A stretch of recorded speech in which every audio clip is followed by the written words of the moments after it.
Selamat pagi Bapak Ibu, Oma Opa sekalian.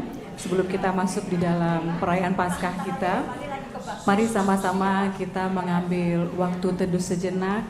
Kita menenangkan hati kita, pikiran kita. Mungkin sisa-sisa kita dalam masa perjalanan sampai di tempat ini. Dan kita mau siapkan hati kita sungguh-sungguh di dalam ibadah ini. Mari kita ambil waktu teduh sejenak. Selamat pagi Opa Oma, Bapak Ibu sekalian, apa kabar? Kurang satu, apa? Kurang satu.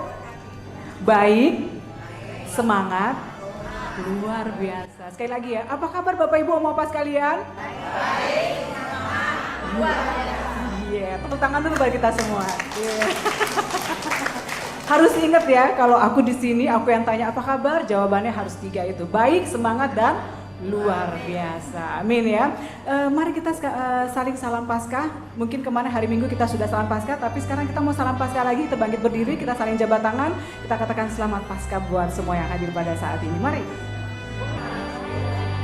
Ya, Bapak Ibu, Oma Opa sekalian, jika kita sudah menyapa, kita sudah memberi salam selamat Paskah buat setiap kita yang hadir pada pagi hari ini. Mari kita menyanyikan pujian bagi Tuhan kita, bagi Allah kita dari NKB 3, bait pertama dan bait yang kedua. Terpujilah Allah.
Pujian yang mengawali ibadah perayaan Paskah kita tadi mengatakan bahwa terpujilah Allah kita karena Dia yang membasuh setiap kita seberapapun besar kejinya dosa yang kita punya, yang kita alami, tetapi Tuhan mau hadir buat saudara dan saya, buat kita semua dan menyucikan dan menyelamatkan kita. Mari kita berdoa. Terpujilah Engkau ya Allah, yang sudah kami kenal di dalam nama Tuhan Yesus Kristus, yang sudah menjadi Tuhan dan Juru Selamat di dalam kehidupan kami. Bapa yang di surga, kami bersyukur untuk segala kebaikan yang sudah Tuhan berikan dalam kehidupan kami. Kami percaya bahwa tidak ada satu waktu pun yang kami lewatkan tanpa kasih dan penyertaan yang dari Tuhan.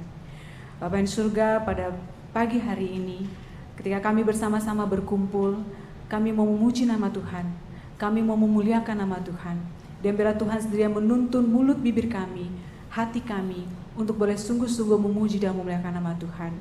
Bapa yang surga, pimpinlah ibadah perayaan Paskah ini dari awal, pertengahan, hingga pada akhirnya. Hanya di dalam nama Tuhan Yesus kami sudah berdoa dan mengucap syukur. Amin.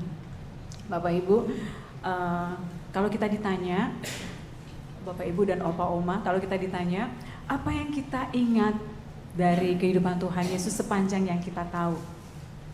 Yang paling kita ingat. Kalau saya dulu waktu saya masih kecil, kehidupan kita bersama-sama dengan Tuhan Yesus. Yang kita kenal dari Tuhan Yesus itu apa? Waktu saya masih kecil, saya sangat suka sekali gambar atau peristiwa Tuhan bersama-sama dengan anak-anak kecil. Ada ya? Ya. Waktu itu kalau kita mengingat lagi kisahnya, murid-murid dulu melarang tuh anak kecil nggak boleh datang ke Tuhan Yesus karena katanya mengganggu, gitu. Tapi di gambar yang digambarkan itu, saya sangat senang sekali karena ada anak kecil yang di bangku, gitu ya, ada anak kecil yang di bawah, yang pokoknya kesannya buat saya itu sangat menyenangkan dan sampai sekarang saya sangat ingat sekali. Bahkan dulu ada lagunya, Tuhan Yesus cinta semua anak, terus ada kuning, putih, dan nah yang itu saya gitu, makanya saya sama kuning, putih, dan karena saya merasa bahwa iya ya dulu saya tuh sangat risih sekali dengan keberadaan saya, tapi gambar itu membuat saya cinta pada Tuhan Yesus karena itu ada satu statement yang mengatakan bahwa Tuhan Yesus cinta sama anak-anak. Jadi saya pada saat itu termasuk anak yang Tuhan cintai, walaupun dalam kondisi saya yang hitam seperti kereta api ini, gitu ya. Tapi saya sangat senang dan itu yang membuat saya teringat terus. Apa lagi yang kita ingat tentang Tuhan Yesus? Ada yang mau jawab? Boleh. Opung Saragi, apa yang Opung ingat tentang Tuhan Yesus? Tuhan Yesus memberikan segala-galanya. Ya? Tuhan memberikan segala-galanya. Oh, Tuhan Yesus memberikan segala-galanya. Amin. Apalagi peristiwa apa yang itu selalu membuat kita teringat tentang Tuhan Yesus, tentang kebaikan Dia, tentang kebesaran Dia. Om Marika ketawa nih, kayaknya dia sudah mau ngomong nih. Ayo ngomong, satu kata aja, apa yang Om Marika ingat tentang Tuhan Yesus?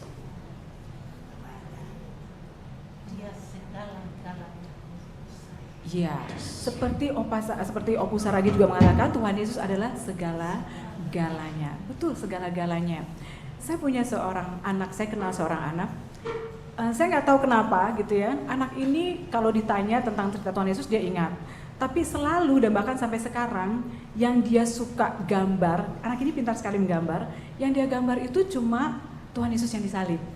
Dia nggak punya gambar lain. Dia bisa sih gambar yang lain, kalau kita bilang, ayo kamu gambar yang lain, dia bisa gambar lain. Kalau anak-anak kecil gambarnya gunung yang segitiga gitu ya, perahu, atau ikan yang cuma begini doang. Nggak bisa sih ikan yang ada gimana-gimananya gitu ya, tapi ikan cuma begini doang, itu bisa. Tapi anak ini dari kecil sampai dengan saat ini, kalau dia disuruh menggambar, dia lebih suka menggambar tentang Tuhan Yesus yang disalib. Dia bisa menggambar wajah tentara yang kelihatan menurut dia itu, tentara itu bengis, tentara itu jahat. Ada rantainya, ada pedangnya gitu ya, ada Tuhan Yesus di sebelahnya. Lalu dia bisa menggambar alat yang dipakai untuk mencambuk Tuhan Yesus. Dia mirip banget gambarnya. Di ujungnya itu ada seperti ada paku-pakunya yang ketika itu dikenakan ke tubuh Tuhan Yesus maka itu ditarik, maka kulitnya Tuhan Yesus pun, dagingnya pun tercabik. Itu yang dia gambar. Sampai saat ini saya nggak pernah tahu kenapa hanya itu yang dia ingat gambarnya. Kalau dia nonton beberapa minggu ini ada film tentang Son of God, dia tanya sama saya, dia bilang gini, ibu udah nonton film Son of God? Udah, anak ini belum nonton. Tapi langsung dia tanya gini, bagusan mana Son of God sama Passion of the Christ? Waduh, bayangin, dibandingkannya Son of God sama Passion of the Christ. Jadi rupanya itulah yang dia ingat, dan yang dia ingat cuma penderitaannya Tuhan Yesus, kesengsaraannya Tuhan Yesus. Saya sampai sekarang kalau saya tanya sama dia, saya belum pernah dapat jawabannya. Kenapa yang dia ingat itu hanya Tuhan Yesus yang menderita, hanya Tuhan Yesus yang disalib. Dia nggak ingat gambar yang lain, dia nggak ingat peristiwa yang lain. Saya jadi teringat waktu saya mempersiapkan hal ini, saya juga teringat tentang Maria Magdalena. Ketika dia tahu bahwa Allah yang dikasihinya itu, Tuhan Yesus yang dikasihinya itu mati, lalu dikuburkan, dia dekat dengan kubur, lalu dia cuma bilang, Tuhanku diambil orang. Dan dia begitu sedihnya. Dia tidak bisa lagi mengingat peristiwa ketika dia bersama-sama berjalan bersama Tuhan Yesus melakukan mukjizat. Mungkin dia melihat itu, tapi dia nggak mampu mengingat. Karena yang dia rasakan saat itu hanyalah kesedihan dia, kehilangan seseorang yang begitu dia agungkan, yang begitu dia kagumi oleh seorang Maria. Sampai dia bilang, aku tidak tahu di mana Tuhan diletakkan. Kesedihan yang amat sangat dalam. Dan hari ini kita sama-sama juga mau memperingati kembali, mau mengingat kembali peristiwa Tuhan Yesus yang mati buat kita. Kita akan naikkan pujian dari Kidung Jemaat 34, bait yang pertama, 3 dan 4, disalib Yesus di Kalvari.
Puji-puji namanya. Puji-puji namanya. Puji-puji namanya. Oleh darahnya aku bersih. Puji namanya. Mari semua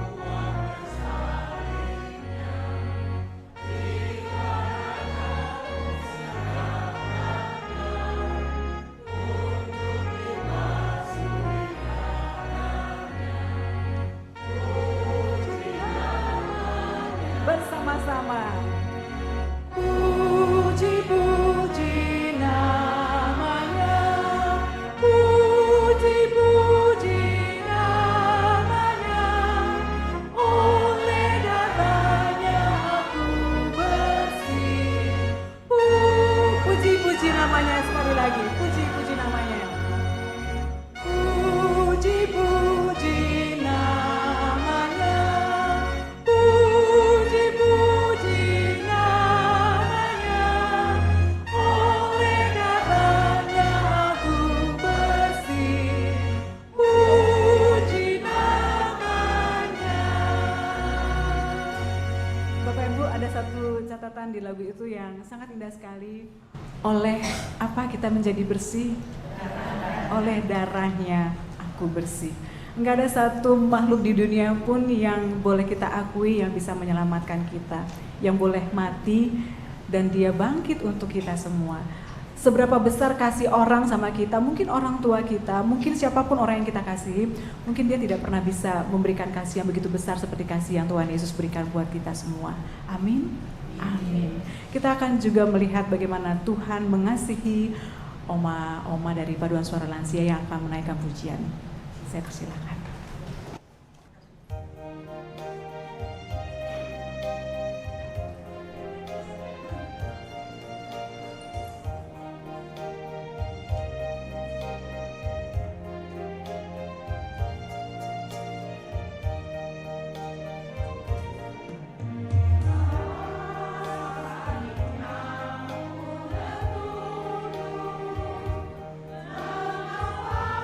Tuhan mau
Kita boleh beri tepuk tangan untuk paduan suara lansia. Lagu pujian yang sangat bagus sekali. Itu 2 lagu yang dijadikan satu dinyanyikannya ya. Itu judulnya Di Bawah Salibnya Ku Tertunduk dan Yesus tersalib tersengsara ya. Ada satu kata yang baik sekali dan saya ingat Yesus di Golgota, ingat Yesus disengsara, ingat Yesus pikul salib. Biarlah semua itu boleh terus mengingatkan kita bahwa kasih Tuhan bukan kasih yang asal-asalan, bukan kasih yang cuma-cuma, bukan kasih yang enteng, tapi kasih yang besar itu diberikannya dengan cuma-cuma buat kita. Kita nggak perlu bayar, tapi Tuhan sudah membayar semuanya itu buat kita semua. Sebelum kita masuk ke acara selanjutnya, kita juga mau melihat bukan nyanyian, bukan sulap gitu ya, tapi ini akan disampaikan oleh STBS. Siapa itu? Kata Om Marika, siapa tuh STBS? SPBU kali ya? Sama nggak STBS sama SPBU? Kalau SPBU itu tempat kita beli oli, tempat kita beli bensin, solar. Tapi ini bukan, ini STBS. Ada yang tahu STBS siapa? Curang pengurusnya ngasih tahu. Ya, iya. Mari kita undang Pak Ben. Stefanus Tresno Ben Slamet, itu namanya. Ya, kita tepuk tangan dulu. Kita mau lihat apa sih yang mau dikasih buat kita hari ini ya.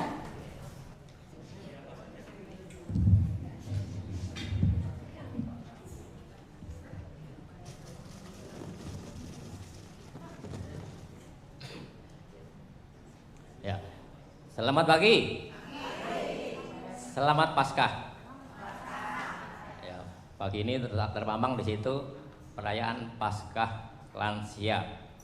Saya lebih senang bukan kata lansia, tapi kalau untuk panggilan saya, orang nyebut saya lebih senang dipanggil ulama.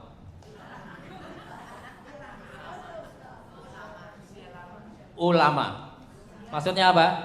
Usia lanjut masih aktif.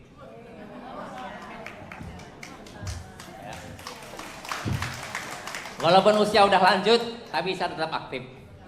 Aktif di pelayanan, saya senang ngajar anak-anak sekolah minggu. Ya. Walaupun udah status oma-oma, nggak apa-apa. Saya masih bisa diterima di anak-anak. Kalau di remaja mungkin udah ditolak. Ya, di pemuda apalagi. Ya, syukur-syukur kalau lansia bisa menerima saya. Lagian lansia tuh kalau nyebutnya agak meleset juga lansia sialan gitu. Iya kan? Jangan sampai disebut lansia sialan gitu. Tapi sebutlah ulama, usia lanjut masih aktif. Saya boleh ngomong 7 menit? Boleh ya? Ya mumpung masih bisa. Hari ini saya berada di sini bukan karena kebetulan, tapi Tuhan memang mengizinkan saya untuk jadi berkat. Karena apa? Setahun kemarin saya selalu Selasa bisa ikut, tapi pas Natal lansia saya nggak bisa ikut. Tapi tahun ini saya berkesempatan juga untuk merayakan Paskah lansia. Saya ingin jadi berkat.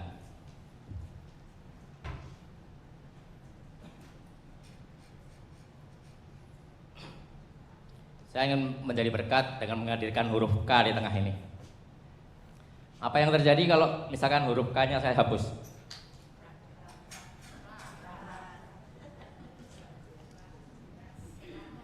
Jadi berat ya. Jadi kalau ada K, kalau kita menghadirkan Kristus dalam kehidupan kita, kita bisa menjadi berkat dan apapun yang berat bisa menjadi berkat. Amin. Saya sekarang mau lanjutkan. Mungkin udah ada yang kenal saya ya. Tadi sebut Siska nama saya, STBS gitu, sering di majalah Berkat. Ya. Orang banyak yang nyebut saya Mr. Bean. Cuman ya begitu, hanya hilang gitu. Ben gitu, orang lebih banyak memanggil Mr. Ben gitu. Ya, sekarang saya mau membuat satu tadi yang Siska sering sebut-sebut dari awal itu gambarnya di sana salib. Siska nyebut salib, nyanyinya tadi juga mengenai salib.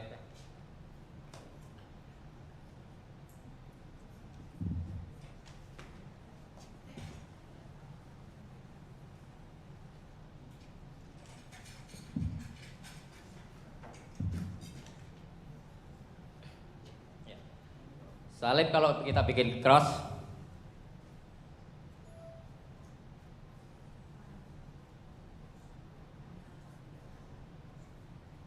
Ini membentuk sebuah dua tulisan digabung jadi satu ya, menjadi salib. Salib Allah anak. Ketemuannya di huruf L. Kalau kita balik kita baca anak Allah. Anak Allah siapa? Kristus, Yesus Kristus. Kita baca dari sana huruf tulisan bilas menjadi tulisan salib menjadi apa?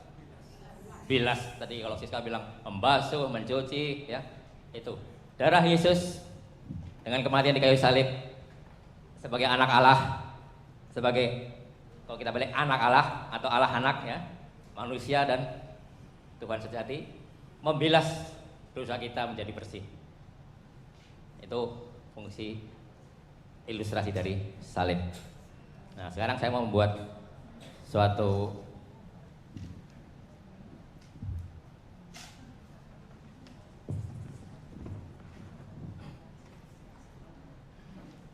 dengar suara saya ya. Di belakang dengar suara, terima kasih kan. Saya mau menekuk kertas ini menjadi 7 langkah ya.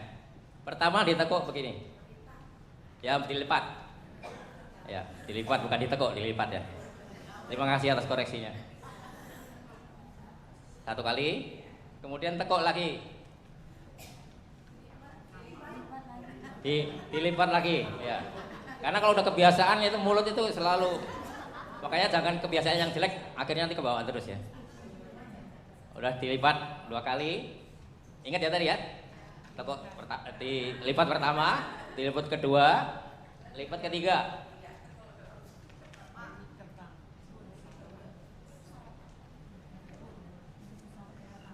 Dilipat ketiga, ya. Kemudian tekuk lagi, dilipat keempat. Dilipat keempat ya.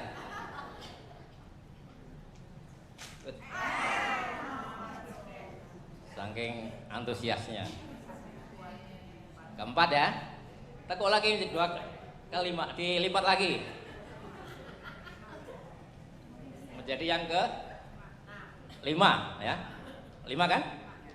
5. Habis itu saya mau gunting.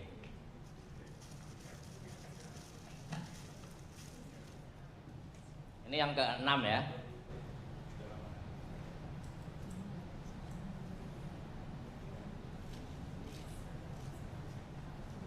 Di bagian ini tadi yang seperti ini kita tekuk 2 ya, kita gunting.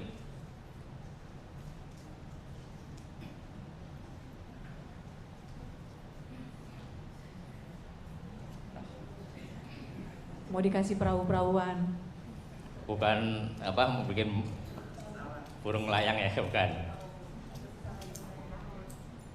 Kelima. Habis itu potongannya saya potong lagi. Jadi 2 ya.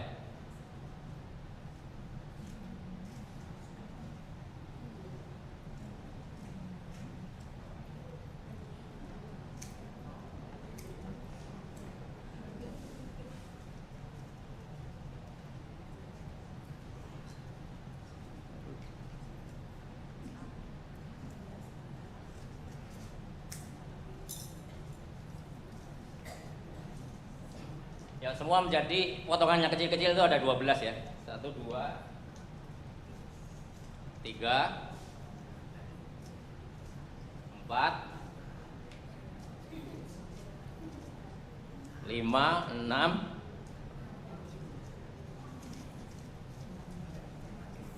7, 8,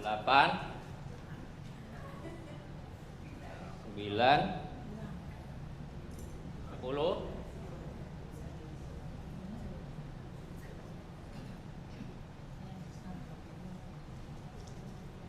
terus potongan kecil 11, 12. Nah, ini menggambarkan apa? Tadi kertas pertama itu masih utuh ya. Sebelum manusia jatuh dalam dosa, hubungannya bagus, mulus gitu. Tapi jadi berantakan gara-gara dosa. Ya. Jadi 12 potong.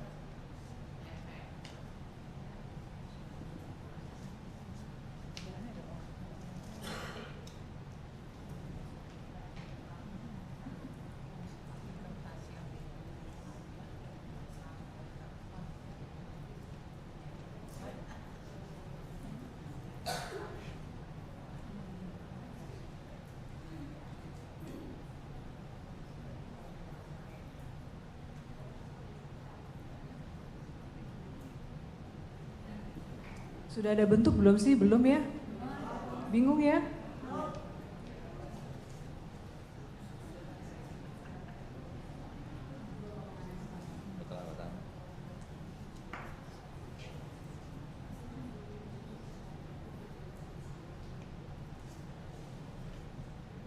Sabar ya. Sabar nggak?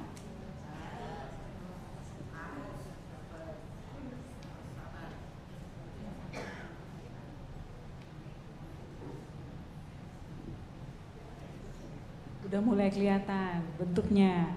Ternyata bukan ikan, bukan gunung yang tadi saya contohin ilustrasi ya.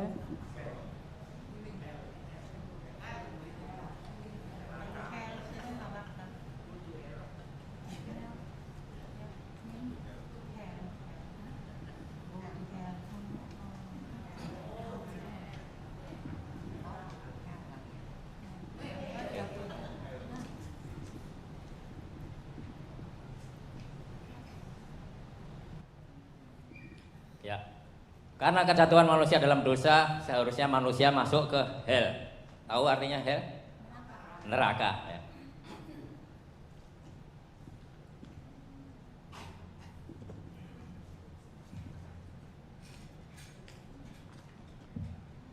Ya, harusnya seperti inilah.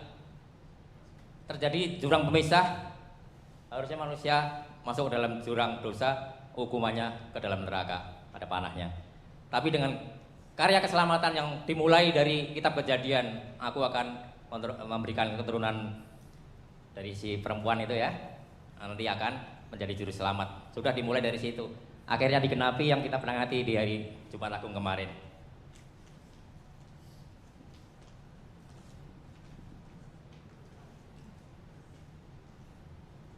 Potongan yang besar tadi menjadi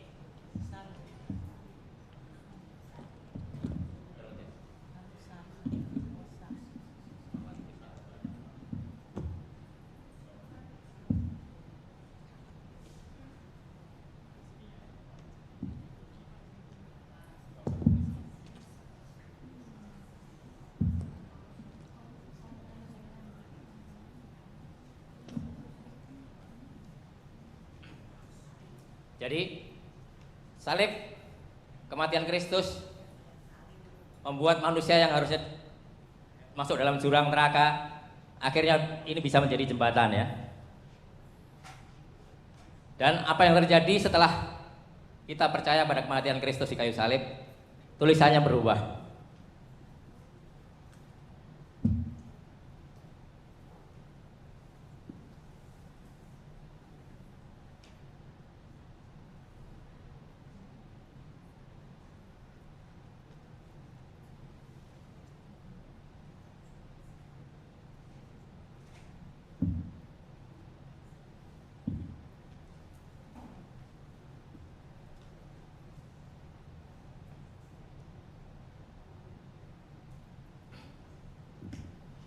Dari harusnya masuk ke dalam neraka hell tadi, karena dosa menjadi nista segala, akhirnya berubah menjadi holy, artinya suci. Jadi disucikan oleh darah Yesus dengan kematian di kayu salib.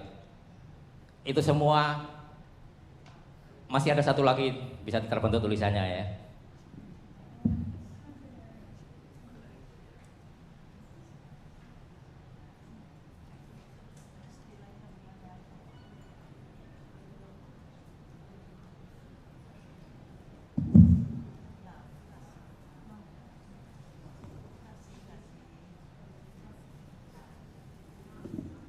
Huruf terakhir menjadi tulisan love.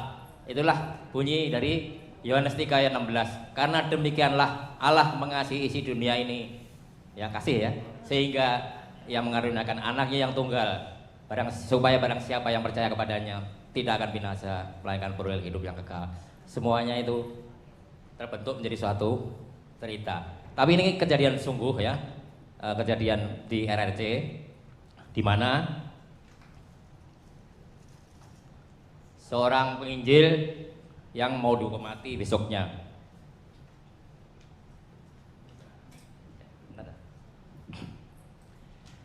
Seorang penginjil yang besok pagi mau dihukum mati dia diberikan makanan nasi bungkus. Di situ dia dicampur dengan satu golongan juga seperti Yesus, dijajarkan dengan penjahat yang kelas kakap juga. Pada saat diberi makanan untuk saat-saat terakhir menikmati hidupnya, dia tidak menikmati makanannya. Dia kasih makanan nasi bungkus itu, kalau si penjahat nggak dikasih supaya disiksa juga, nggak dikasih makan, tapi si penginjil tadi dikasih makan. Tapi dengan kerelaannya, dengan sukacitanya, penginjil tadi memberikan nasinya kepada si penjahat tadi. Dia cuma pengen ngambil bungkusnya. Oh, tadi kertasnya yang masih mulus yang saya bikin ke situ. Tapi dia bungkusnya nih, ini masih ngajak bekas bungkus nasi ya. Dia bikin kepada si penjahat tadi. Dia praktekkan seperti tadi sekali lagi ya.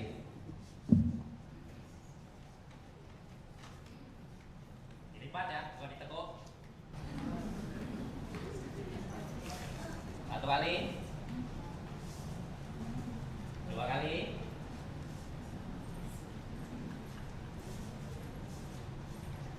satu keluar, tiga kali.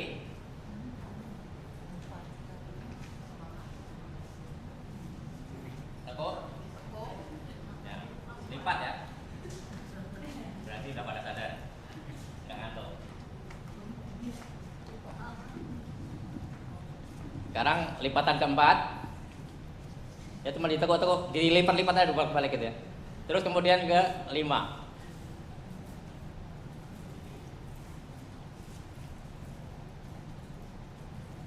Kalau tadi saya enak pakai gunting ya, tapi di penjara gak ada gunting, nanti bisa buat kejahatan kan.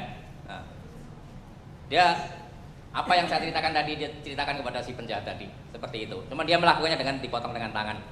Dia ceritain, potong.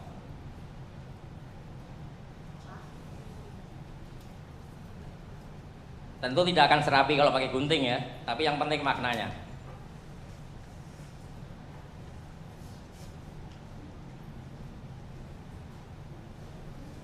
Kemudian dipotong lagi.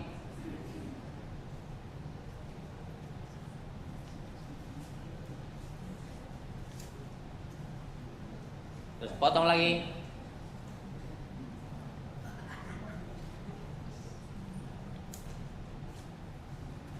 Ya, pokoknya potongannya kecil-kecil ini seperti tadi ya, 12 potong.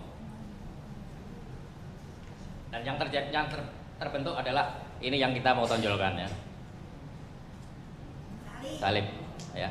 Tidak serapi yang tadi ya, pakai gunting, tapi yang penting maknanya. Di tengah-tengah, di akhir hidupnya dia masih bisa jadi berkat. Dan akhirnya si penjahat tadi jadi Kristen. Terima kasih. Kita boleh tepuk tangan untuk Pak Ben. Terima kasih Pak Ben.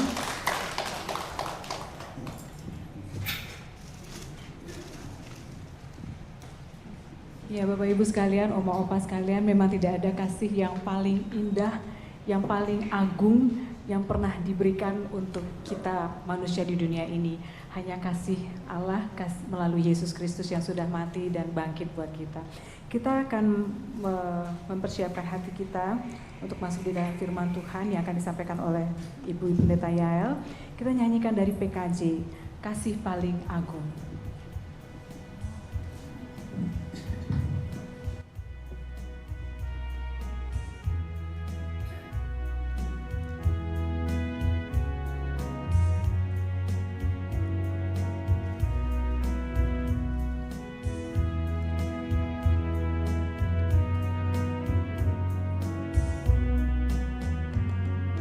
Kasih paling agung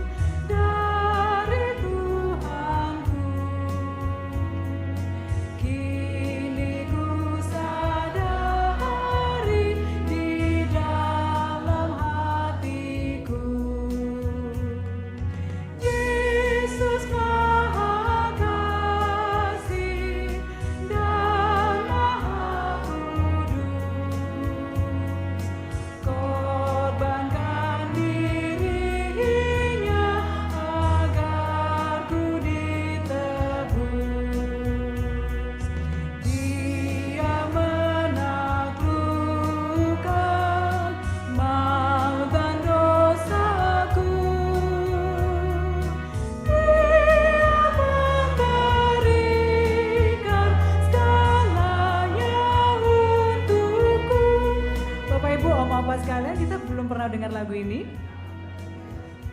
Kita belajar lagi sama-sama ya, atau mungkin samar-samar pernah kita dengar sama-sama. Kasih paling agung dari Tuhanku, kini ku sadari di dalam hatiku, Yesus Maha Kasih dan Maha Kudus, korbankan dirinya agar ku ditebus. Dia menaklukkan maut dan dosaku. Dia memberikan segalanya untukku. Baiknya yang kedua. Ini akan kuingat selamanya. Ini kan kuingat selama hidupku. Takkan ku lupakan sepanjang umurku. Kan ku beritakan sekelilingku, dan ke ujung dunia sejauh kuatku. Apapun terjadi atas diriku, takkan ku lepaskan kasih-Mu Tuhanku.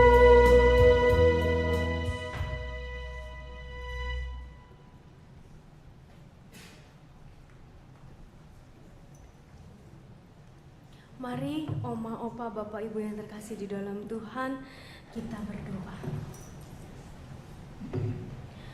Tuhan, kami mengucap syukur untuk kebaikan Tuhan yang mau mati di atas kayu salib bagi kami.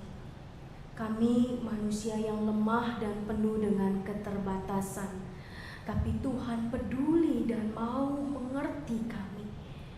Engkau mau menjadi seperti kami, supaya engkau mengalami bagaimana sulitnya menjadi manusia yang hidup di tengah dosa. Dan kau menjalani kehidupanmu dengan sempurna, dan kau mengalahkan dosa. Dan itulah Tuhan yang memampukan kami juga untuk mengalahkan dosa. Karena hidup kami bukanlah hidup yang dulu, tapi hidup yang sekarang telah dipenuhi oleh kuasa Kristus. Sehingga bersama dengan Tuhan kami dimampukan untuk mengalahkan setiap dosa. Dan kami menjadi anak-anak Tuhan yang baik.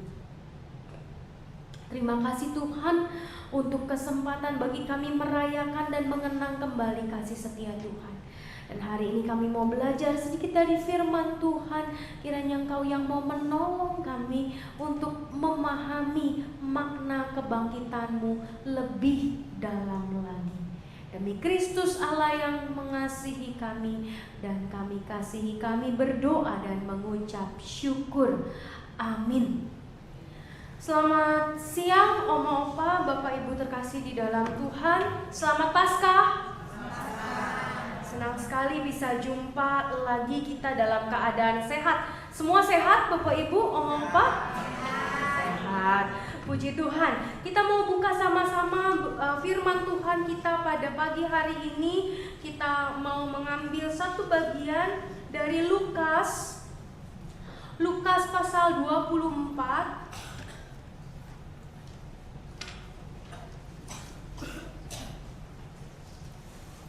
Lukas pasal 24 ayat 13 sampai 35. Saya akan membacakan buat Bapak Ibu Oma Opa sekalian. Yesus menampakkan diri di jalan ke Emmaus. Pada hari itu juga 2 orang dari murid-murid Yesus pergi ke sebuah kampung bernama Emmaus yang terletak kira-kira 7 mil jauhnya dari Yerusalem. Dan mereka bercakap-cakap tentang segala sesuatu yang telah terjadi. Ketika mereka sedang bercakap-cakap dan bertukar pikiran, datanglah Yesus sendiri mendekati mereka, lalu berjalan bersama-sama dengan mereka. Tetapi ada sesuatu yang menghalangi mata mereka, sehingga mereka tidak dapat mengenal Dia.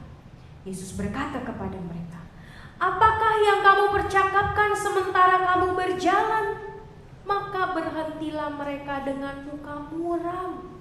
Seorang dari mereka namanya Kleopas menjawabnya, "Adakah engkau satu-satunya orang asing di Yerusalem yang tidak tahu apa yang terjadi di situ pada hari-hari belakangan ini?" Katanya kepada mereka, "Apakah itu?" Jawab mereka, "Apa yang terjadi dengan Yesus orang Nazaret? Dia adalah seorang nabi yang berkuasa dalam pekerjaan dan perkataan di hadapan Allah dan di depan seluruh bangsa kami. Tetapi imam-imam kepala dan pemimpin-pemimpin kami telah menyerahkan dia untuk dihukum mati, dan mereka telah menyalibkan dia. Padahal kami dahulu mengharapkan bahwa dialah yang akan datang untuk membebaskan bangsa Israel. Tetapi sementara itu telah lewat 3 hari sejak semuanya itu terjadi. Tetapi beberapa perempuan dari kalangan kami telah mengejutkan kami. Pagi-pagi buta mereka telah pergi ke kubur dan tidak menemukan mayatnya. Lalu mereka datang dengan berita bahwa telah kelihatan kepada mereka malaikat-malaikat yang mengatakan bahwa ia hidup. Dan beberapa teman kami telah pergi ke kubur itu dan mendapati bahwa memang benar yang dikatakan perempuan-perempuan itu, tetapi dia tidak mereka lihat." Lalu ia berkata kepada mereka, "Hai kamu orang bodoh, betapa lambannya hatimu sehingga kamu tidak percaya segala sesuatu yang dikatakan para nabi. Bukankah Mesias harus menderita semuanya itu untuk masuk ke dalam kemuliaannya?" Lalu ia menjelaskan kepada mereka apa yang tertulis tentang dia dalam seluruh kitab suci, mulai dari kitab-kitab Musa dan segala kitab nabi-nabi. Mereka mendekati kampung yang mereka tuju, lalu ia berbuat seolah-olah hendak meneruskan perjalanannya. Tetapi mereka sangat mendesaknya, katanya, "Tinggallah bersama-sama dengan kami, sebab hari telah menjelang malam dan matahari hampir terbenam." Lalu masuklah ia untuk tinggal bersama-sama dengan mereka.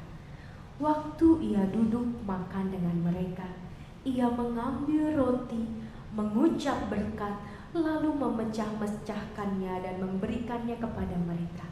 Ketika itu terbukalah mata mereka, dan mereka pun mengenal dia, tetapi ia lenyap dari tengah-tengah mereka. Kata mereka seorang kepada yang lain, "Bukankah hati kita berkobar-kobar ketika ia berbicara dengan kita di tengah jalan, dan ketika ia menerangkan kitab suci kepada kita?" Lalu bangunlah mereka dan terus kembali ke Yerusalem. Di situ mereka mendapati ke-11 murid itu. Mereka sedang berkumpul bersama-sama dengan teman-teman mereka. Kata mereka itu, "Sesungguhnya Tuhan telah bangkit dan telah menampakkan diri kepada Simon." Lalu kedua orang itu pun menceritakan apa yang terjadi di tengah jalan dan bagaimana mereka mengenal dia pada waktu memecah-mecahkan roti. Sedemikian jauh pembacaan firman Tuhan. Berbahagialah setiap kita yang membaca, merenungkan, dan melakukannya. Haleluya. Oma, opa, bapak, ibu yang terkasih di dalam Tuhan, mungkin kisah ini sudah kita baca berkali-kali ya. Kita kalau tiap Paskah ataupun setelah Paskah itu ada minggu-minggu di mana Tuhan Yesus menampakkan diri selama 40 hari sebelum akhirnya dia naik ke surga, begitu ya.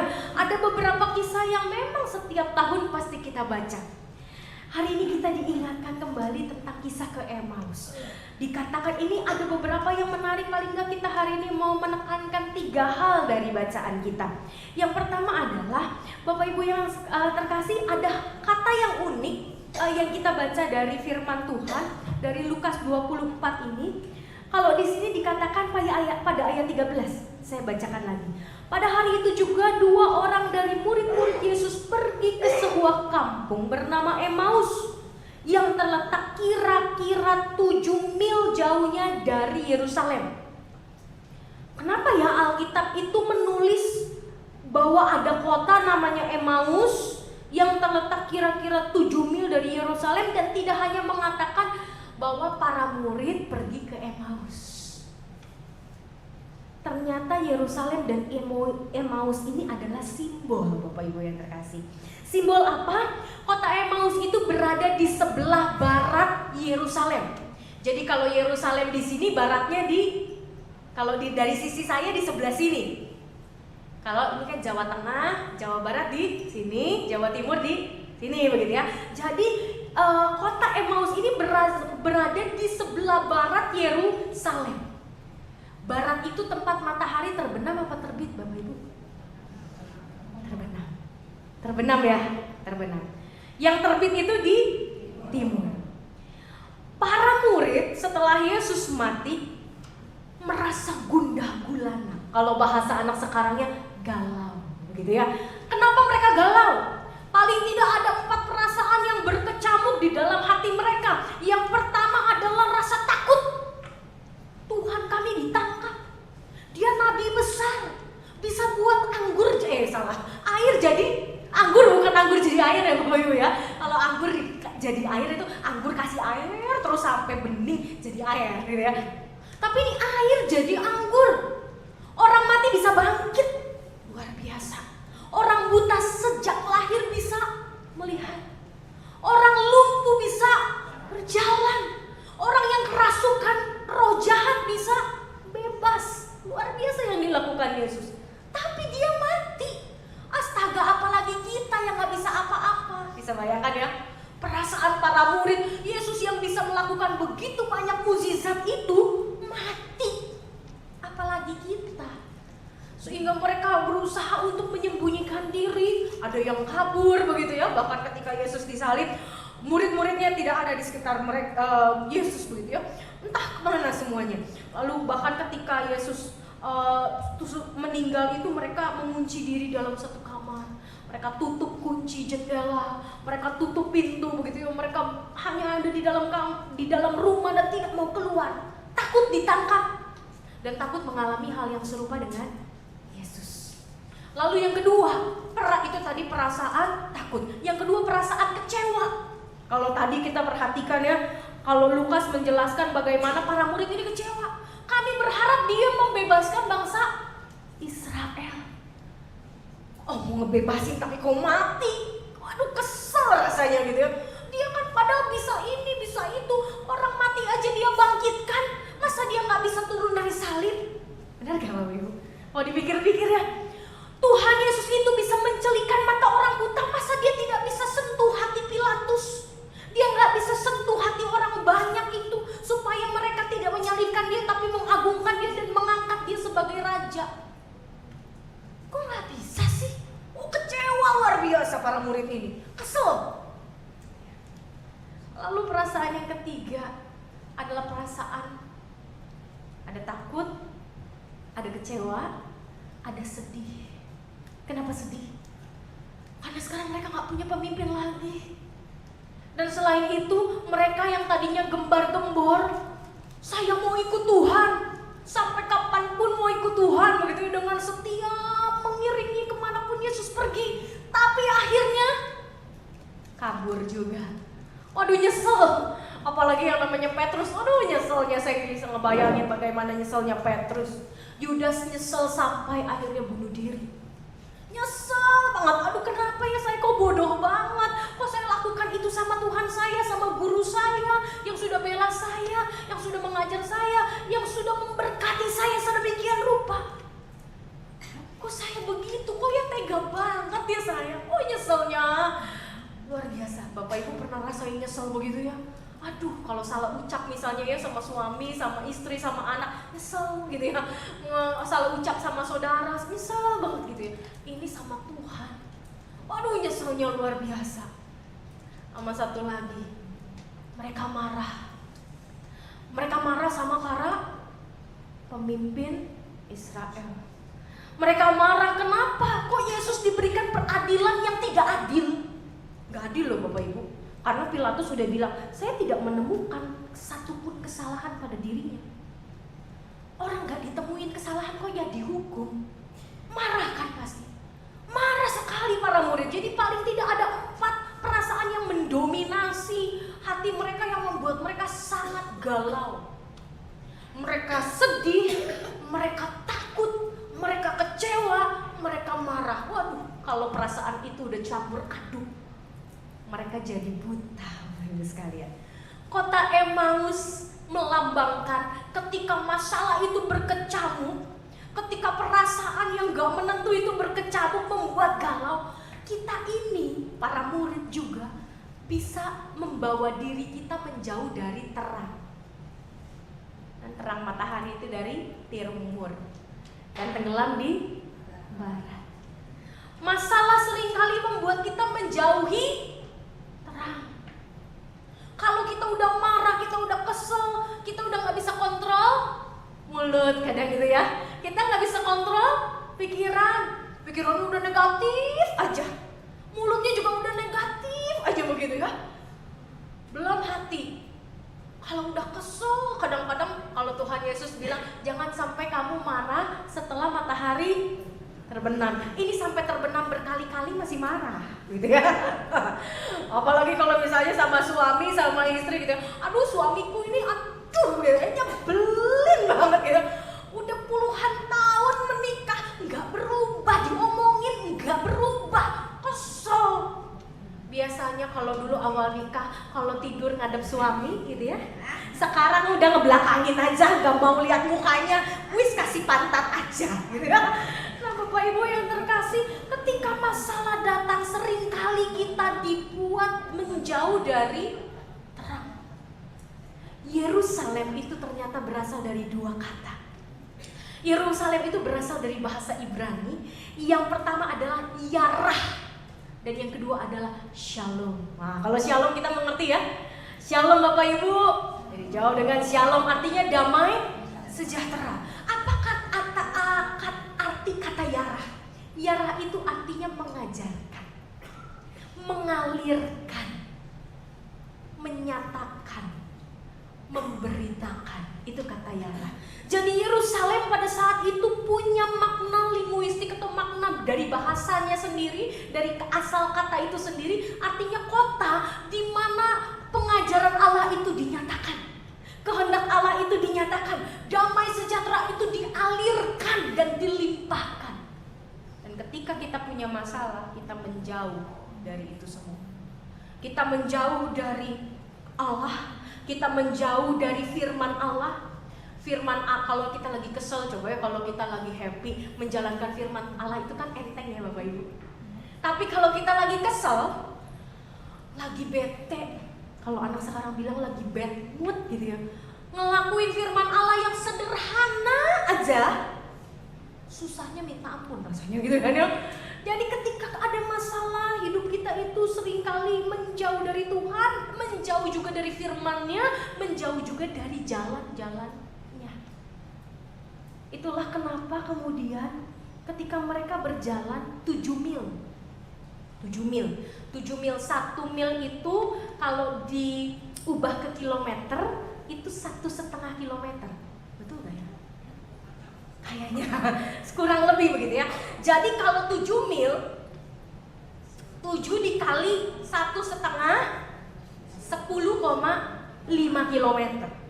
Jalan kaki 10,5 gitu ya, hampir 11 kilometer barengan sama Tuhan Yesus, tapi gak kenal coba Bapak Ibu. Padahal 3 tahun dari pagi sampai malam ketemunya muka Tuhan Yesus terus begitu ya.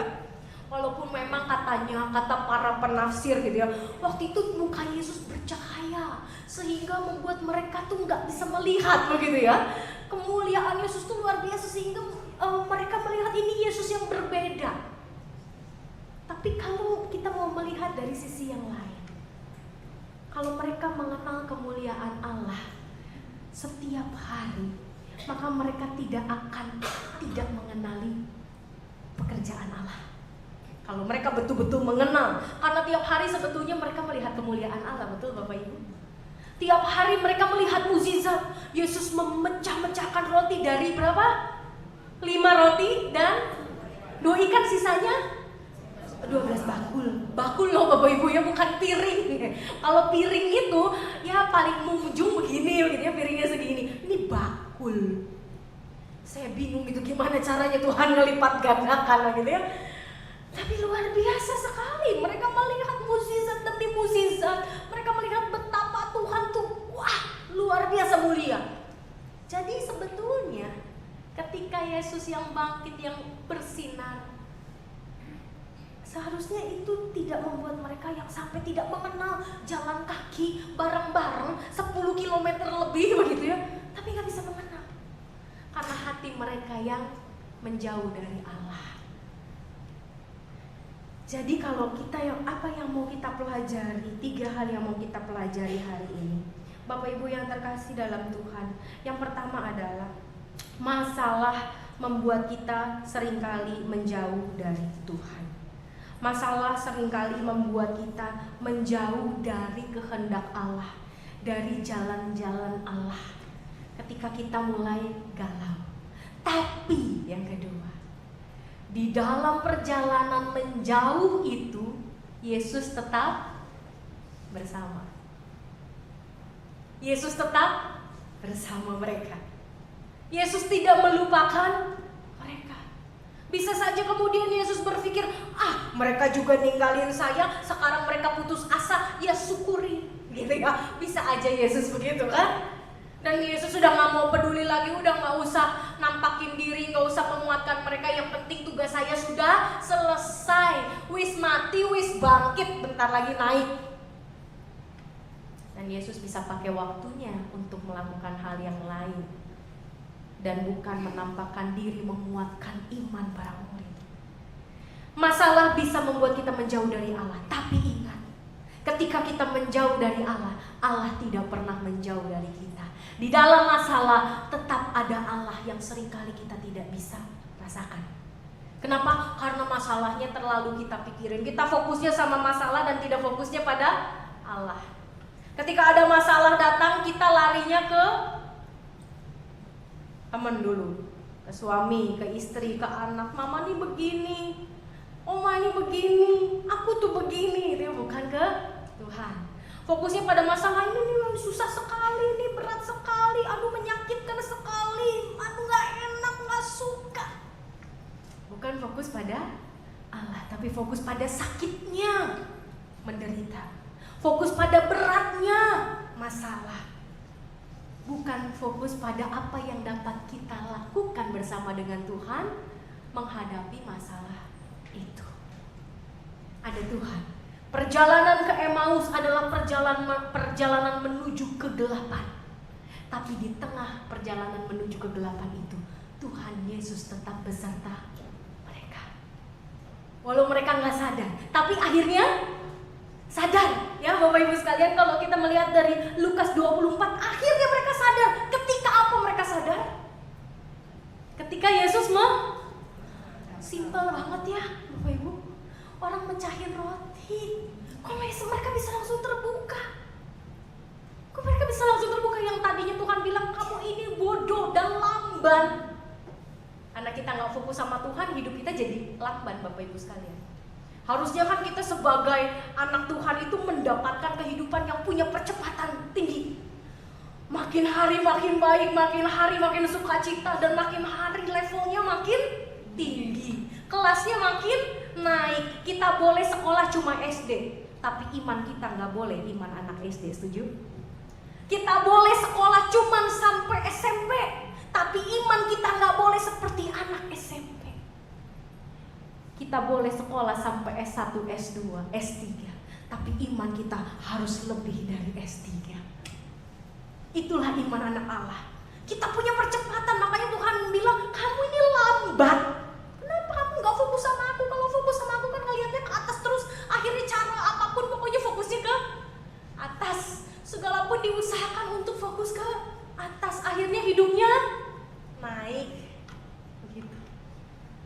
bodoh.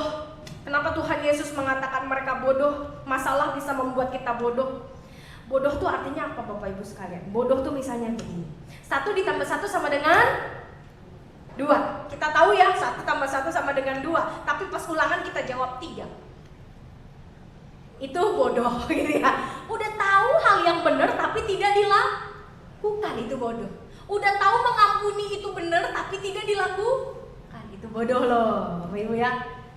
Udah tahu bahwa melakukan yang baik itu yang Tuhan inginkan tapi tidak dilakukan, itu bodoh. Apa yang kita tahu itu benar, apa yang kita tahu itu baik tapi kita tidak lakukan, artinya kita bodoh, kita bebal. Kalau bahasa firman Tuhan, ada orang-orang bebal, orang-orang bodoh. Artinya dia tahu itu benar tapi nggak dilakukan, cuma sekedar tahu, stop sampai tahu, tapi tidak membuat dia melakukan dan hidupnya jadi maju. Masalah menjauhkan kita dari Tuhan, masalah bisa membuat kita jadi bodoh dan lamban gitu ya. Tapi Tuhan Yesus tetap ada bersama dengan, dan Tuhan Yesus kemudian yang ketiga ini bisa orang-orang itu, murid-murid itu bisa tersadarkan ketika Tuhan Yesus memecah roti. Memecah roti itu hal yang sangat sederhana ya Bapak Ibu. Tapi ketika Yesus memecah roti ini yang diingat oleh para murid. Ketika Yesus memecah roti, dia mengatakan apa? Inilah tubuhku, inilah darahku, perbuatlah ini sebagai cara untuk mengenang aku. Sederhana, cuma pecah roti. Makanya kita dalam 1 tahun berapa kali perjamuan kudus? Paling tidak 4 kali kalau di GKI. 4 kali. Supaya kita diingatkan terus, karena kita ini pelupa. Gak usah ngomong apa, oh saya sudah tua pelupa gitu ya. Nah saya yang muda aja lupanya lebih banyak kayaknya dari ngomong apa gitu. Termasuk kadang-kadang kalau ada masalah banyak, kita perlu diingatkan bahwa kita ini dikasihi oleh Tuhan, bahwa Tuhan telah menebus kita, bahwa Tuhan telah membuat kita ini hidup menang, kita ini hidup baik, kita ini hidup dengan penuh kuasa. Kita bisa hidup dengan penuh kuasa di dalam kemenangan Tuhan. Tapi kita lupa. Kenapa? Karena terlalu banyak yang mengisi yang lain. Jadi kita menyingkirkan ingatan yang itu dan memasukkan begitu banyak problema hidup kita, banyak tugas, banyak masalah, sakit di lutut, sakit di kepala, sakit, semuanya begitu ya. Belum anak, belum cucu, belum suami, belum istri, belum, banyak. Makin usia nambah kan makin banyak masalah ya. Bener gak apa gitu ya. Nambah usia itu nambah masalah. Jadi kalau ulang tahun, Tuhan, masalahnya nambah lagi gitu. Tapi karena memang Tuhan ingin kita ketika nambah masalah, kita juga imannya nambah. Coba bayangkan kalau tambah usia, nambah masalah tapi imannya stuck. Wah, kacau balau kan hidup kita. Habis kalau kata mereka. Kita ini hidup makin banyak masalah, makin banyak persoalan, makin melihat kok hidup begini ternyata. Walaupun tentu mensyukuri juga, tapi masalahnya tambah banyak, tambah rumit begitu. Kalau anak kecil kan cuma mikirin makan, sekolah, gitu kan. Ketika udah pemuda, makan tetap dipikirin, dan sekarang mulai pakai uang sendiri gitu ya. Waduh, ngirit-ngirit. Kalau dulu mah segala yang ada di meja makan dimakan tanpa mikir besok makan apa. Anak kecil begitu. Tapi tambah usia, seorang ibu, bener, ibu-ibu nih pasti besok makan apa ya, bener gak ya? Sampai kadang-kadang saya udah, Yos mau makan apa ya, bilang sama suami, makan apapun deh yang ada di sekitar. Saya bilang, saya udah gak bisa mikirin masakan begitu. Karena tiap hari harus berpikir besok makan apa ya keluarga saya.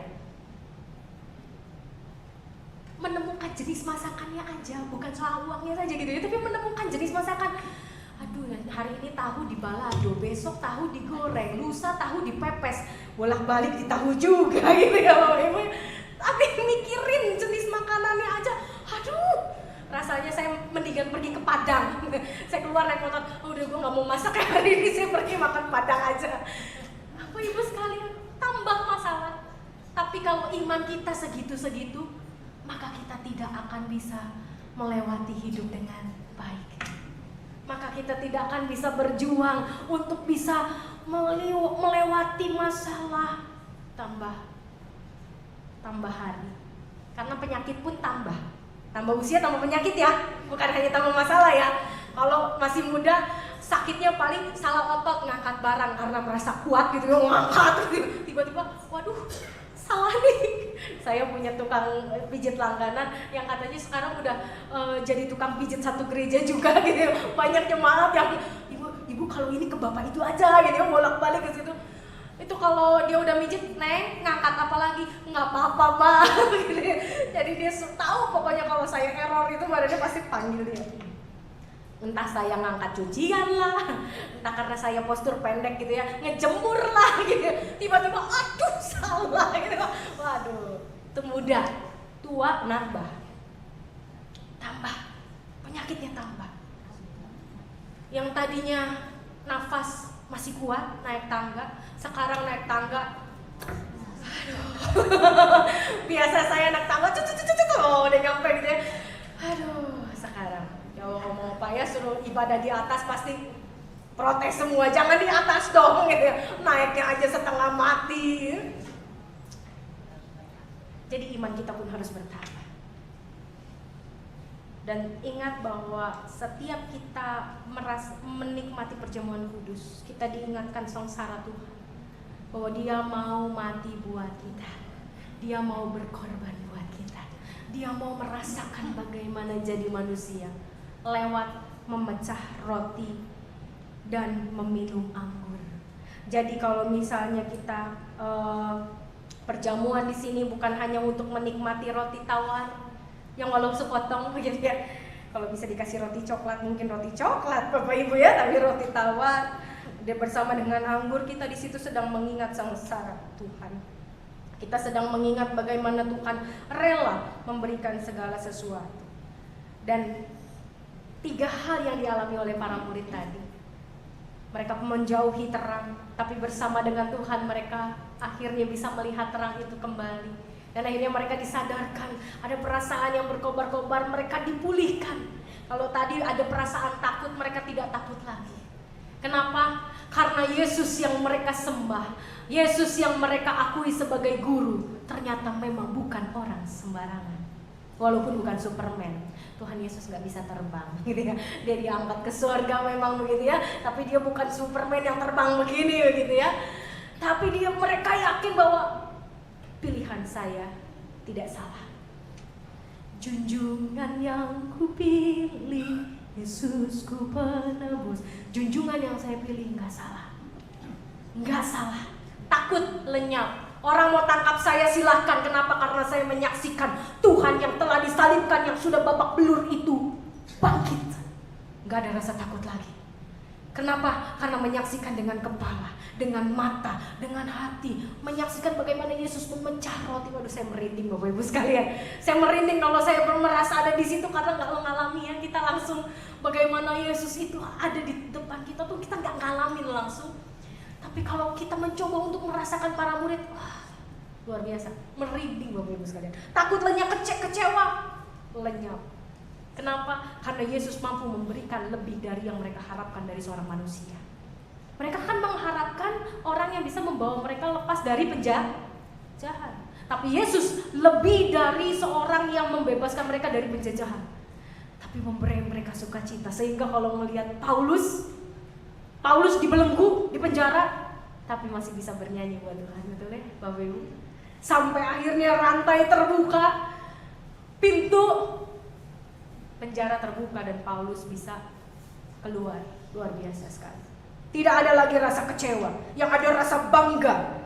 Sungguh ku bangga Bapa punya Allah seperti Kau.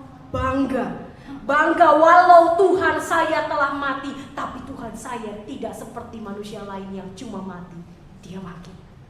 Marah, tidak ada lagi rasa marah. Tidak ada. Kenapa? Karena Yesus yang walaupun diperlakukan pada saat itu tidak adil, dia bisa menunjukkan keadilan bagi dirinya.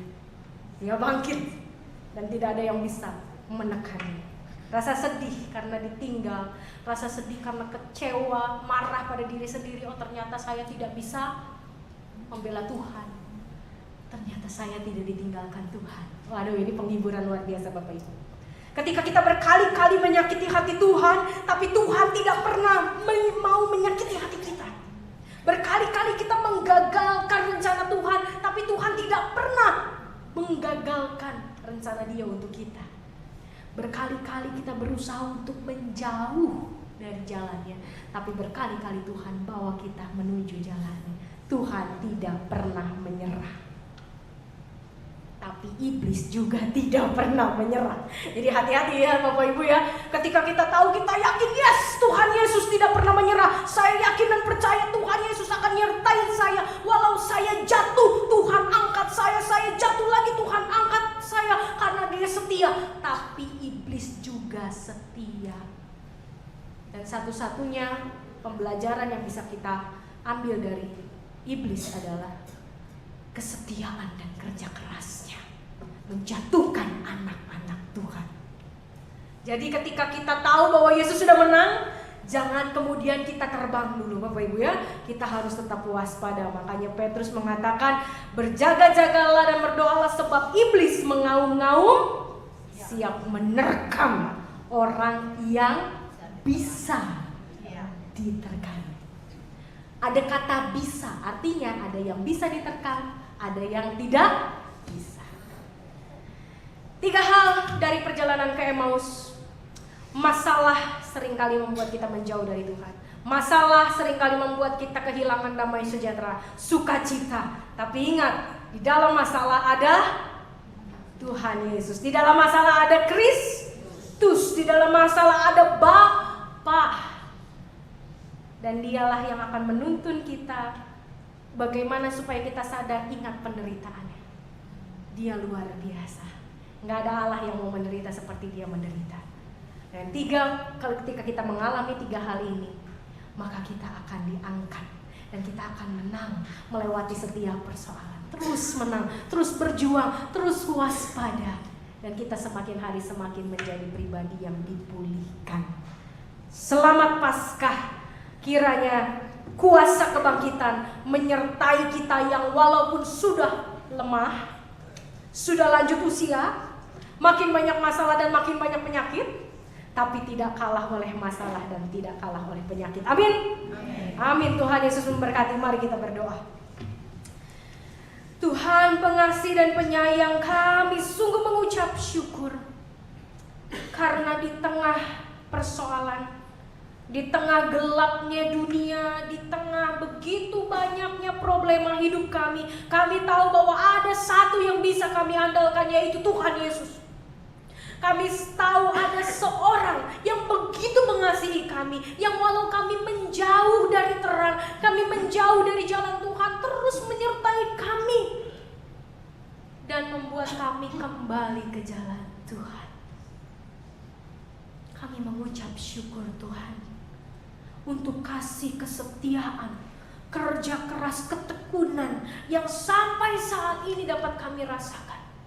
Bahwa Engkau bukan Allah yang setia di atas kayu salib. Bahwa Engkau bukanlah Allah yang taat hanya sampai kayu salib. Tapi Engkau adalah Allah yang terus mengasihi kami walau sudah melewati ribuan tahun sejak Engkau tergantung di atas kayu salib. Kau tetap jadi Allah yang setia buat kami. Dan kami sungguh mengucap syukur atas kebangkitan. Mampukan kami untuk melihat bahwa Engkau ada, Engkau peduli. Dan mampukan kami untuk bisa terus membawa diri kami, hidup kami lebih dekat lagi sama Tuhan. Agar kami terus dimampukan untuk hidup penuh dengan kemenangan. Kami tidak dikalahkan oleh banyaknya masalah kami, bahkan timbunan masalah kami. Kami tidak dikalahkan oleh sakit penyakit yang menggerogoti kami, yang membuat kami tidak berdaya. Kenapa Tuhan? Karena kami terus diberikan roh yang penuh dengan semangat, roh yang terus menyala-nyala untuk terus memuji Tuhan. Walau suara kami tidak selantang dulu, tapi kami bisa terus memuji Tuhan di dalam hati kami. Walau tenaga kami tidak sekuat dulu, tapi kami masih bisa melakukan hal-hal sederhana untuk memberkati orang-orang di sekeliling kami, termasuk melipat tangan untuk berdoa bagi sesama kami. Kami masih punya kuasa, kami masih punya Roh Allah yang terus mengalir dalam hati kami, dalam pikiran kami. Dan biarlah kemenangan Kristus itu tetap ada sekarang dan sampai selama-lamanya dalam hati, batin, dan dalam tubuh yang renta ini. Kami mau berdoa Tuhan bagi saudara-saudara kami yang sakit. Kami berdoa untuk Bapak Teddy, suami dari Ibu Angela, yang sampai saat ini masih di rumah sakit. Kami berdoa untuk Ibu Siswadi. Kami berdoa untuk Ibu Teni yang kakinya juga masih sakit Tuhan. Kami berdoa untuk Ibu Ango. Tuhan, kami berdoa juga untuk Ibu Marta. Kami berdoa untuk Bapak Situmorang. Tuhan, saudara-saudara kami yang sakit dan lemah tubuh ini ternyata tidak mudah menyerah. Mereka juga ada di tengah-tengah kami saat ini. Di tengah kesakitan mereka, mereka tetap punya semangat memuji Tuhan. Di tengah kesakitan mereka, mereka punya semangat untuk bersekutu bersama dengan anggota gereja yang lain. Di tengah sakit penyakit mereka, mereka tetap setia. Dan biarlah Tuhan, saudara-saudara kami yang tidak bersama dengan kami saat ini, yang sungguh-sungguh terbatas, biarlah Engkau juga tetap memberikan kepada mereka semangat untuk terus mengingat siapa Tuhan, untuk bisa terus mengenang perbuatan Tuhan, sehingga mereka tetap hidup dalam kasih karunia. Kami berdoa untuk juga kesehatan para lansia GKI Kapri-Polri, terutama untuk Ibu Simbolon, untuk Ibu Sinaga, untuk Bapak Saragi, untuk Ibu Eliawati, untuk Ibu Arliana, untuk Ibu Culan, untuk Bapak Rahkota, untuk Ibu Gozali, untuk Ibu Sigalingging, untuk Ibu Sumarsono. Tuhan, berkati mereka, bertambah usia mereka, seringkali membuat mereka juga semakin lemah secara fisik, bahkan mungkin juga secara jiwa. Tapi jangan biarkan Tuhan jiwa mereka lemah, sehingga mereka dapat terus berjuang bersama dengan Tuhan, tidak mengeluh, tapi senantiasa mengucap syukur dalam kehidupan mereka, bahwa Tuhan masih memperkenankan ada nafas untuk mereka nikmati kebaikan Tuhan setiap hari di tengah keterbatasan mereka. Kami berdoa untuk para pengurus lansia yang baru terbentuk dan baru dilantik beberapa waktu yang lalu. Berkatilah mereka Tuhan dengan segenap talenta, dengan segenap kuasa, dengan kekuatan, kesabaran, dan hati yang sukacita dalam melayani Tuhan. Karena mereka sudah Tuhan pilih, maka Tuhan juga yang akan melengkapi mereka dan terus mau memakai mereka di tengah kelemahan dan keterbatasan mereka. Dan biarlah setiap apa yang mereka lakukan sungguh memuliakan nama Tuhan dan membuat kami semua, baik jemaat, simpatisan para lansia ini, semakin cinta Tuhan Yesus, semakin mengasihi Tuhan Yesus, semakin kenal Tuhan Yesus lewat para pengurus ini. Terima kasih Tuhan Yesus untuk setiap kebaikan Tuhan. Terima kasih untuk anugerah keselamatan. Terima kasih untuk anugerah kelepasan dan pembaharuan hidup.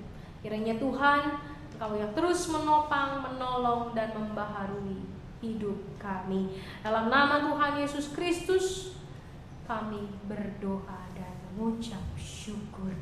Amin.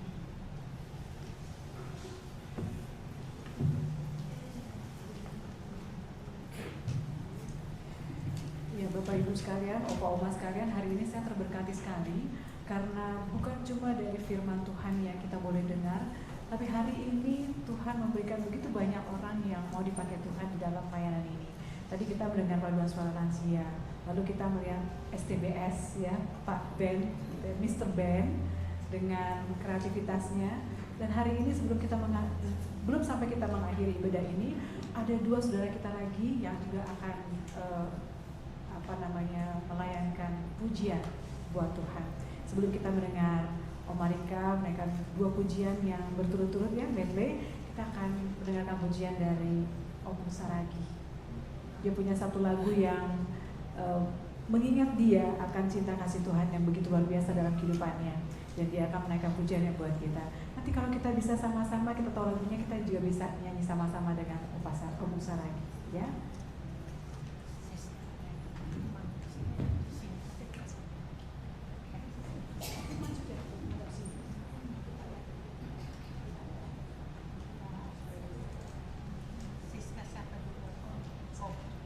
Jadi kita akan mendengarkan Om Saragi menaikkan pujian dulu, menaikkan pujian, lalu nanti baru kita mendengar Om Marika.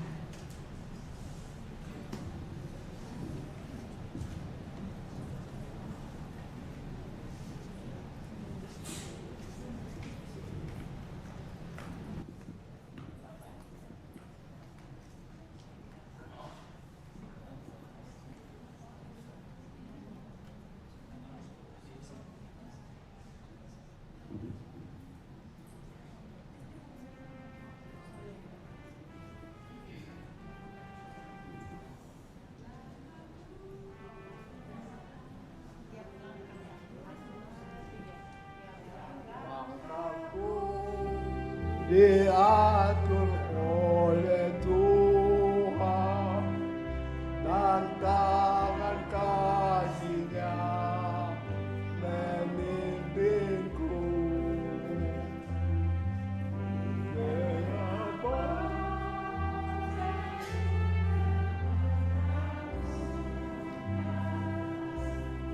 Hatiku tetap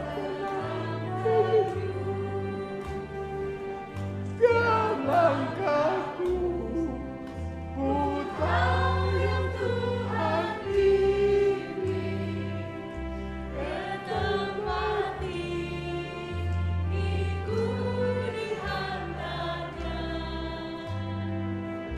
hingga sekali nanti aku tiba di rumah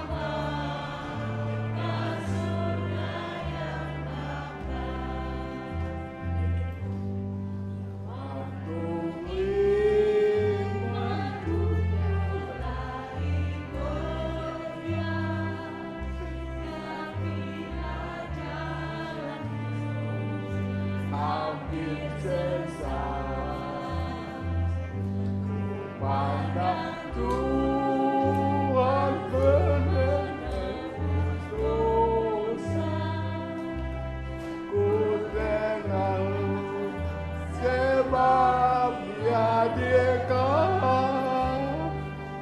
dan langkahku, ku tahu yang Tuhan pilih ke tempat diriku dihantarnya hingga sekali nanti aku tiba di rumah Bapa Sorga yang bekal. Dalam Tuhan saja harapanku. Bapak Ibu nanti di Oma-Opa, nanti di refrain kita nyanyikan bersama-sama. Karena lagu ini juga sangat disukai oleh Oma Ani. Oma Ani suka dengan lagu ini. Ya Oma. Bukannya Yerusalem yang baru, kota Allah suci mulia. Bersama-sama tiap langkahku, tiap langkahku, ku tahu yang Tuhan pilih ke tempat diriku dihantarnya hingga sekali nanti aku tiba di rumah Bapa. tiap langkahku, ku tahu Tuhan yang pimpin. Tiap langkahku,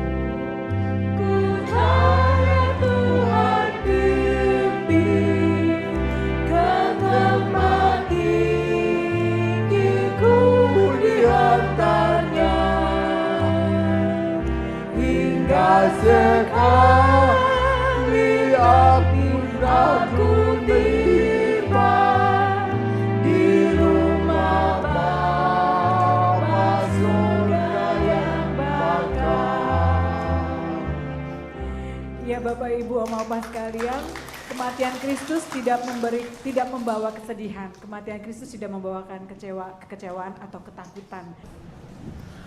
Bapak Ibu, saya boleh menyampaikan sebuah lagu yang sebenarnya sudah tidak layak karena suaranya sudah lanjut, ya, sudah tidak sesegar dulu. Tetapi saya mau memuliakan Tuhan. Kita saat ini berada di sini untuk merayakan kemenangan, bahwa kita mendapat kasih Allah yang mengalir seperti sungai yang menghantar kita dapat hidup segar, penuh sukacita, penuh bersemangat dan memuliakan Tuhan. Saya mau menyanyikan sebab tadi dibicarakan banyak sekali soal love, kasih, ya, kasih Yesus pada saat memecahkan roti. Saya akan menyanyikan sebuah lagu tentang kasih. Kasih dari surga memenuhi tempat ini. Kasih dari Bapa surgawi. Kasih dari Yesus mengalir di hatiku, membuat hidupku damai. Mengalir kasih dari tempat tinggi, mengalir kasih dari tahta Allah Bapa, mengalir,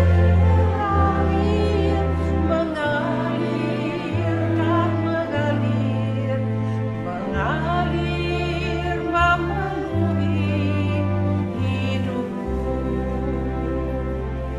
mengalir, mengalir, mengalir dan mengalir, mengalir memenuhi hidupku. Kasih telah dialirkan seperti sungai yang memberi kesegaran dan kekuatan dan pertumbuhan. Maka Tuhan mengatakan, kau keluar dan pergi, layanilah sesamamu, buatlah yang terbaik untuk memuliakan Tuhan. Maka kau jangan takut, aku menyertai engkau. Tak usah ku takut, Allah menjagaku.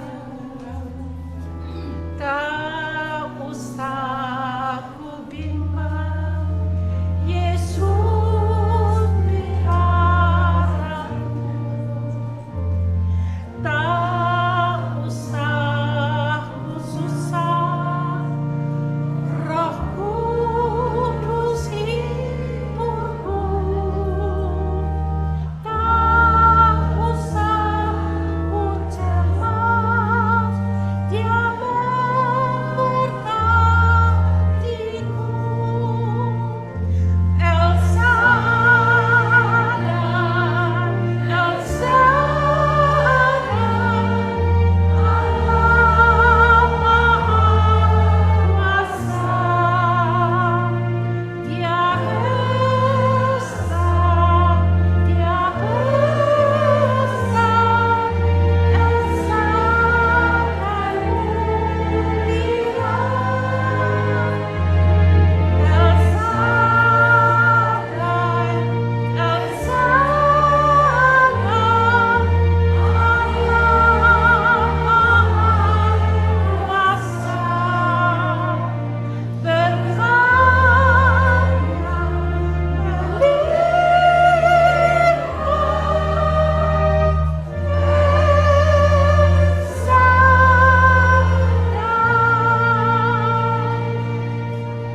Terima kasih.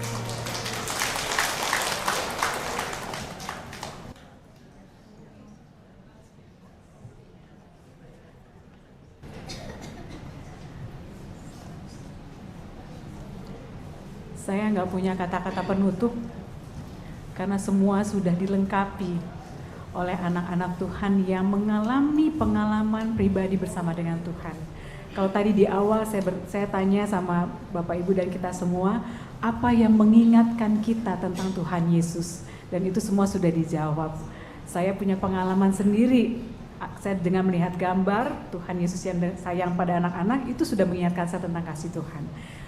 Pak Saragi dan Om Marika bilang Tuhan Yesus itu adalah segala-galanya.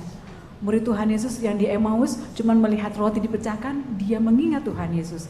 Kalau tadi di awal saya menyebutkan tokoh Maria hanya mendengar ketika di dalam kesedihannya dia mendengar namanya disebut Maria, dia langsung tahu itu adalah Rabuni, dia tahu itu adalah gurunya.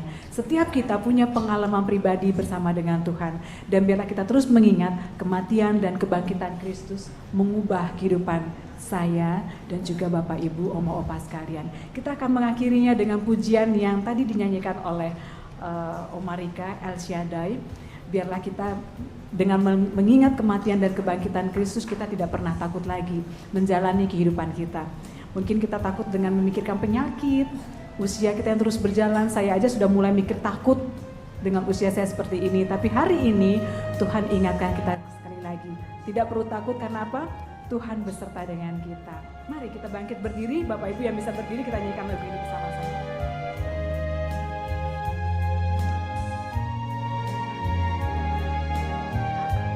Tak usah ku takut. Tak usah ku takut, Allah menjagaku. Tak usah ku bimbang, Dia peliharaku. Tak usah ku bimbang, Yesus peliharaku. Tak usah ku susah, Roh Kudus hiburku. Tak usah ku cemas, Dia memberkatiku. El Shaddai, El Shaddai, El Shaddai, Allah Maha Kuasa. Dia besar, Dia besar, El Shaddai mulia. El Shaddai, El Shaddai, Allah Maha Kuasa. Berkat-Nya melimpah, El Shaddai. Saya mengajakkan bagian ini nyanyi lebih dahulu. Tak usah takut,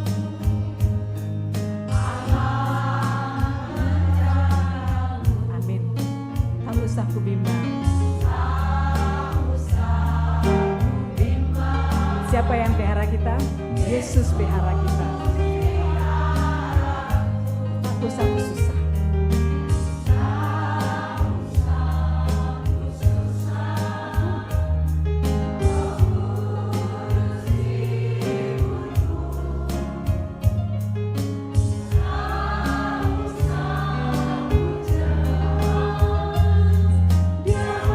Bersama-sama kita katakan El Shaddai, Allah Maha Kuasa.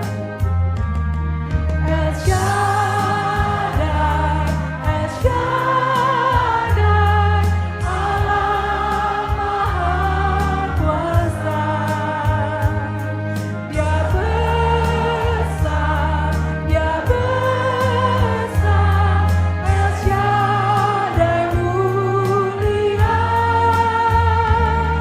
El Shaddai, El Shaddai, Allah Maha Kuasa. Berkat-Nya melimpah, El Shaddai. Kita katakan sekali lagi, El Shaddai, Allah Maha Kuasa.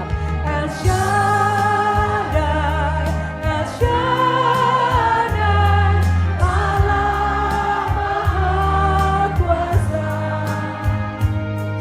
Dia besar,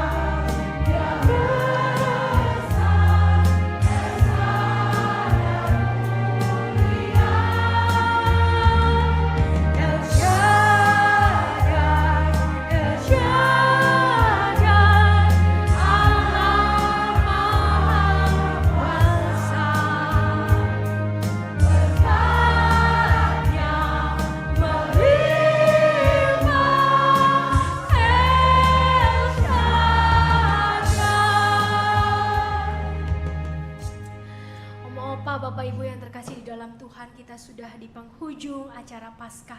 Semoga berkat Tuhan terus melimpah dalam kehidupan kita, dan semangat kuasa kebangkitan Tuhan terus mewarnai hati kita, pikiran kita, sehingga walau tubuh renta, walau tubuh dimakan usia, tapi semangat kita tetap berkobar.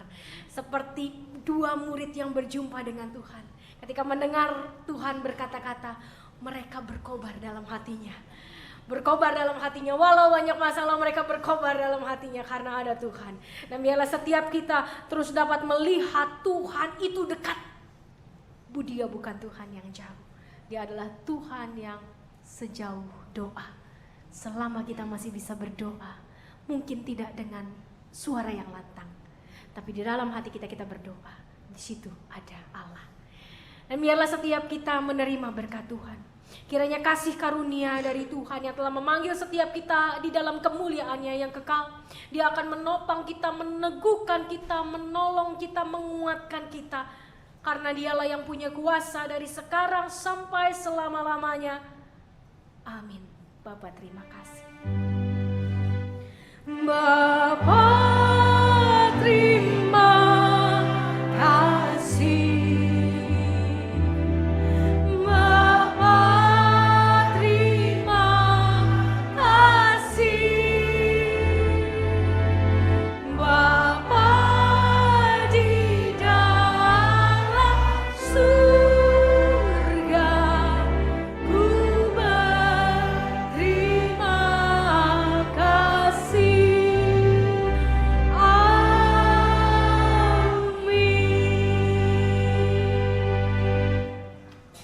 Bersaat teduh sejenak.